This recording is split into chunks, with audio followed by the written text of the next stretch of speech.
नमस्कार दोस्तों, आज हम नागार्जुन जी द्वारा लिखित उनका प्रसिद्ध निबंध हिमालय की बेटियां का सरल शब्दों में सारांश जानने का प्रयास करेंगे। इस निबंध में नागार्जुन जी ने हिमालय व उससे निकलने वाली नदियों का सरल मानवीकरण किया है। लेखक नदियों के प्रति अपनी अपार श्रद्धा, प्रेम व आदर के भाव प्रकट करते हुए बताते हैं कि कैसे अब तक वह हिमालय से निकलने वाली इन नदियों को दूर से ही देखा करता था। उसे ये किसी सभ्य, पढ़ी-लिखी महिला की तरह जान लगती थी। जैसा प्रेम उसे अपनी माँ, मौसी, दादी से मिलता था, ठीक वैसा ही प्रेम वह इनसे पाता था जब वह इनके करीब जाकर इनमें डुबकी लगाया करता था। परंतु इस बार जब हिमालय की यात्रा पर निकला तो उन्हें पहाड़ों पर इनका अलग ही रूप देखने को मिला। उन्हें हैरानी हुई कि कैसे यह दुबली-पतली सी लगने वाली गंगा, यमुना, सतलुज मैदानी भागों में विशाल हो जाती हैं। पहाड़ से निकलती, इठलाती, बलखाती, उछल-कूद करने वाली ये नदियाँ ठीक उसी तरह जान पड़ती हैं, जैसे कोई बेटी अपने बालपन में अपने पिता के आंगन में बाल क्रीड़ाएँ करती है। इनका ये कौतुक देखकर मुझे बहुत आश्चर्य होता है।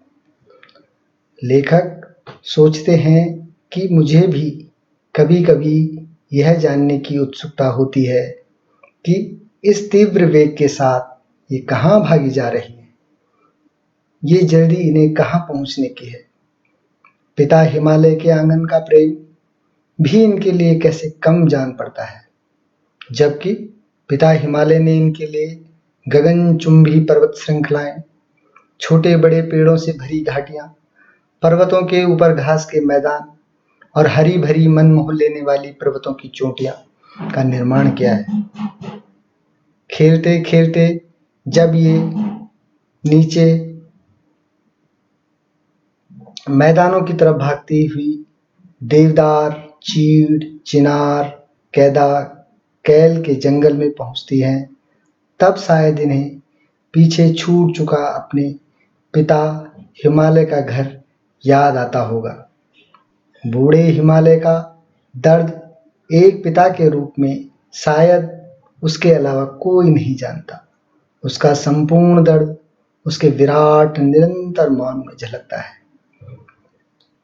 निबंध के अगले भाग में लेखक ने बड़े मार्मिक वर्णन के साथ बताया है कि कैसे विशाल मैदानों में बहने वाली सिंधु और ब्रह्मपुत्र नदियां का स्वयं का कोई अस्तित्व नहीं है। इनका अस्तित्व हिमालय के अंतर से निकली रावी, सतलुज, व्यास, चिनाब, झेलम, कपिशा, गंगा, यमुना, सरयू, गंडक, कोशी आदि उसकी बेटियों से है। ये सिंधु और ब्रह्मपुत्र दोनों महानद कैसे अपने आगोश में लेकर हिमालय की सभी छोटी-बड़ी बेटियों को समुद्र को सौंपती हैं और समुद्र भी पर्वतराज की इन सभी बेटियों को अपने यहाँ आश्रय प्रदान कर स्वयं को अति सौभाग्यशाली समझता है। लेखक बताते हैं कि कैसे उन्हें हिमालय ससुर और समुद्र दामाद जान पड़ते हैं। कैसे इन नदियों को देखकर उन्हें कालिदास के नदियों के प्रति प्रेम का आभास होता है। कालिदास के यक्ष ने अपने मेघदूत से कहा था कि बेतवा नदी को प्रेम प्रदान करना ही उसकी महानता है। महाकवि काका कालेलकर ने भी नदियों को लोक माता माना है, परंतु वह इन्हें लोक माता से पूर्व बेटियों के रूप में देखते हैं। भारतवर्ष के किसी कवि ने इन्हें प्रेमिका तो किसी ने इन्हें बहन के प्रेम में बांधा है। स्वयं लेखक ने भी अपनी तिब्बत यात्रा के दौरान थकान और उदासी होने पर जब अपने पांव सतलुज के शीतल जल में डाले तो उन्हें परम आनंद की अनुभूति हुई।